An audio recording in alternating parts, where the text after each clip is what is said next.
अनिरुद्ध की जान जब खतरे में होती है तो झनक बचा तो लेती है, लेकिन मुश्किलें और ज्यादा क्रिएट हो जाती है जब ये हॉस्पिटल पहुंचते हैं। हालांकि अब इन सभी प्रॉब्लम्स के कारण कहीं ना कहीं घर में बहुत ज्यादा तमाशा भी हो जाती है, जो सच में काफी मजेदार भी है। क्योंकि जब ये एयरपोर्ट पे होते हैं और वहां पे एक से अनिरुद्ध को दर्द होने लगती है तो अर्जी को लगता है कि ये सिर्फ मजाक कर रहा है। खैर यहाँ पे तो साफ साफ वो बता देता है कि नहीं, ये मजाक नहीं कर रहा हूँ मैं, और यहाँ पे कहीं ना कहीं छोटन भी साथ देता है। लेकिन सृष्टि और अर्ची को लगता है कि ड्रामा है, तो वो यहाँ से निकल जाते हैं। खैर वो अनिरुद्ध का सामान तो उसको छोड़ देते हैं और बाकी वो सभी सामान को लेकर के वापस घर चलाते हैं। और घर आने के बाद में सभी को ये बोल देते हैं कि अनिरुद्ध ड्रामा कर रहा था और कैसे उसने एक गेम बनाया था ताकि वो बाहर जा ना पाए और अर्ची को धोखा दे सके। लेकिन अर्ची तो पूरी आग बबूला होती है कि वो अनिरुद्ध को फंसा के रहेगी और अब वो बिल्कुल माफ करना नहीं चाहती। खैर वहां से भी वो अपना सामान पैक करके तुरंत निकलने की पूरी तैयारी कर लेती है। इधर अनिरुद्ध की भी हालत खराब होती है एयरपोर्ट पे। अब छोटन को भी समझ में नहीं आता कि आखिर हो क्या रहा है और अनिरुद्ध को लगता है कि शायद अब वो मर जाएगा। लेकिन तब तक वहां पे झनक आ जाती है क्योंकि वो भी अपनी टीम के साथ वहीं पे ही होती है। अब जब वो देखती है छोटन को तो चिंता जब दिखती है छोटन को कि वो परेशान हो रहा है तो उसके पास जाती है और देखती है कि अनिरुद्ध की हालत और ज्यादा खराब है, तो ये पूरी तरीके से घबरा जाती है। अब एक और ज्यादा ही डरने लगती है।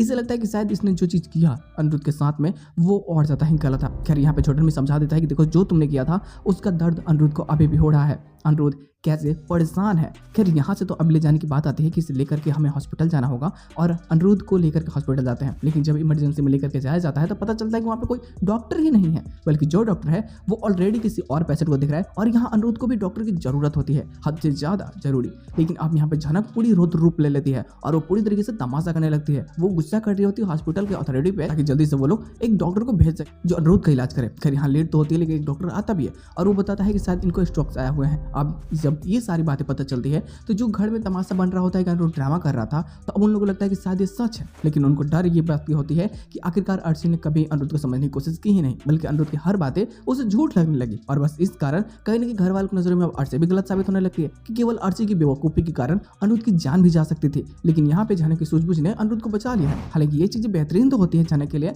और घर के कुछ सदस्यों के लिए, ताकि उनके जो दिल में चल रहा होता है झनक के लिए वो वाकई में सही हो जाता है। लेकिन यहाँ पे अनिरुद्ध के मॉम को अभी भी लगता है कि शायद कुछ और प्लानिंग है जो ये झनक ही कर रही है। हो सकता है कि ये सब ड्रामा भी उसके कारण हुआ हो।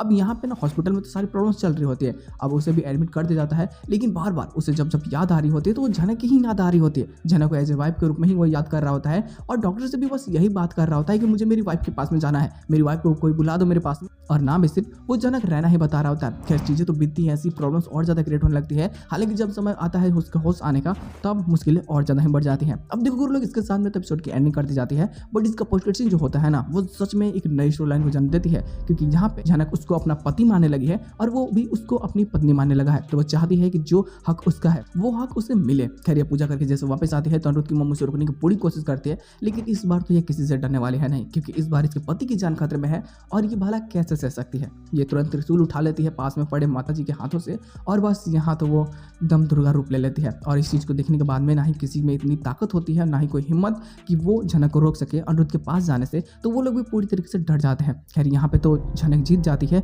और वो अनिरुद्ध के पास में चली जाती है और वो वाकई में उसका मदद करती है। अब यहाँ तो अनिरुद्ध ठीक भी होता है, लेकिन उसे समझ में एक और बात आ चुकी होती है कि अर्ची कभी भी उसकी अच्छाई नहीं चाहती। अगर ये मर भी जाएगा किसी दिन बीमारी की वजह से तो अर्ची को लगेगा कि वो भी एक ड्रामा ही था। उसे लगता है कि शायद झनक नहीं उसका जान बचाया है। अगर झनक जल्दबाजी नहीं करती, उसे लेकर हॉस्पिटल नहीं आती, तो शायद ये नहीं बचता। हार्ट अटैक के कारण इसकी मौत भी हो सकती थी। और फिर इसे भी अपनी गलती का एहसास हो जाता है कि आखिरकार इसने डिसीजन गलत ही लिया था अर्ची से शादी करने का।